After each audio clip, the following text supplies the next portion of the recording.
حضرت ابو ہریرہ رضی اللہ تعالیٰ عنہ سے روایت ہے کہ رسول اللہ صلی اللہ علیہ وسلم نے فرمایا کہ اگر عصر کی نماز کی ایک رکعت بھی کوئی شخص سورج غروب ہونے سے پہلے پا سکا تو پوری نماز پڑھے، اس کی نماز ادا ہوئی نہ قضا۔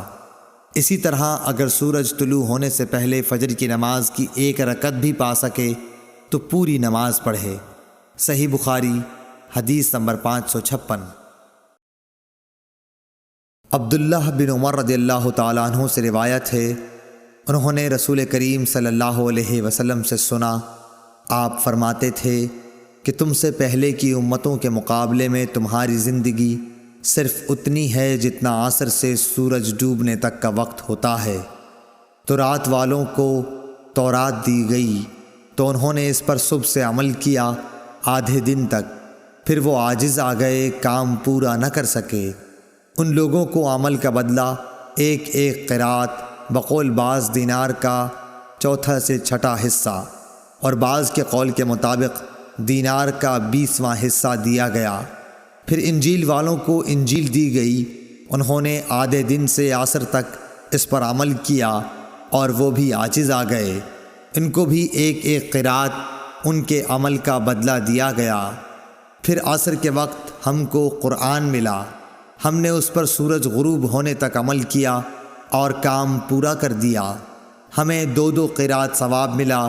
اس پر ان دونوں کتاب والوں نے کہا، اے ہمارے پروردگار، انہیں تو آپ نے 2 قرات دیے اور ہمیں صرف ایک ایک قرات، حالانکہ عمل ہم نے ان سے زیادہ کیا۔ اللہ عز و جل نے فرمایا، تو کیا میں نے اجر دینے میں تم پر کچھ ظلم کیا؟ انہوں نے عرض کی کہ نہیں۔ اللہ تعالیٰ نے فرمایا کہ پھر یہ زیادہ اجر دینا میرا فضل ہے، جسے چاہوں دے سکتا ہوں۔ صحیح بخاری حدیث نمبر 557۔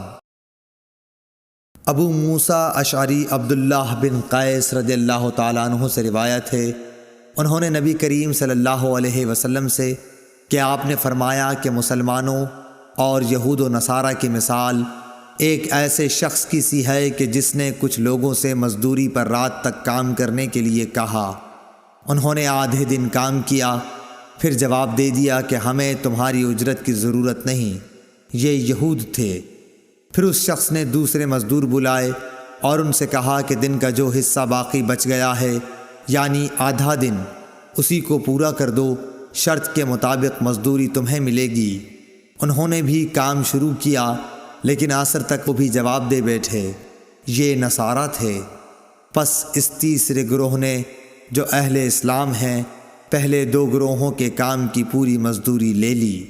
صحیح بخاری حدیث نمبر 558۔ رافع بن خدیج سے روایت ہے، آپ نے فرمایا کہ ہم مغرب کی نماز نبی کریم صلی اللہ علیہ وسلم کے ساتھ پڑھ کر جب واپس ہوتے اور تیر اندازی کرتے تو اتنا اجالا باقی رہتا تھا کہ ایک شخص اپنے تیر گرنے کی جگہ کو دیکھتا تھا۔ صحیح بخاری حدیث نمبر 559۔ محمد بن عمرو بن حسن بن علی نے کہا کہ حجاج کا زمانہ آیا اور وہ نماز دیر کر کے پڑھایا کرتا تھا، اس لیے ہم نے حضرت جابر بن عبداللہ رضی اللہ تعالی عنہ سے اس کے بارے میں پوچھا تو انہوں نے فرمایا کہ نبی کریم صلی اللہ علیہ وسلم ظہر کی نماز ٹھیک دوپہر میں پڑھایا کرتے تھے، ابھی سورج صاف اور روشن ہوتا تو نماز عصر پڑھاتے، نماز مغرب وقت آتے ہی پڑھاتے اور نماز عشاء کو کبھی جلدی پڑھاتے اور کبھی دیر سے۔ جب دیکھتے کہ لوگ جمع ہو گئے ہیں تو جلدی پڑھا دیتے، اور اگر لوگ جلدی جمع نہ ہوتے تو نماز میں دیر کرتے اور لوگوں کا انتظار کرتے۔ اور صبح کی نماز صحابہ رضی اللہ عنہم یا یہ کہا کہ نبی صلی اللہ علیہ وسلم اندھیرے میں پڑھتے تھے۔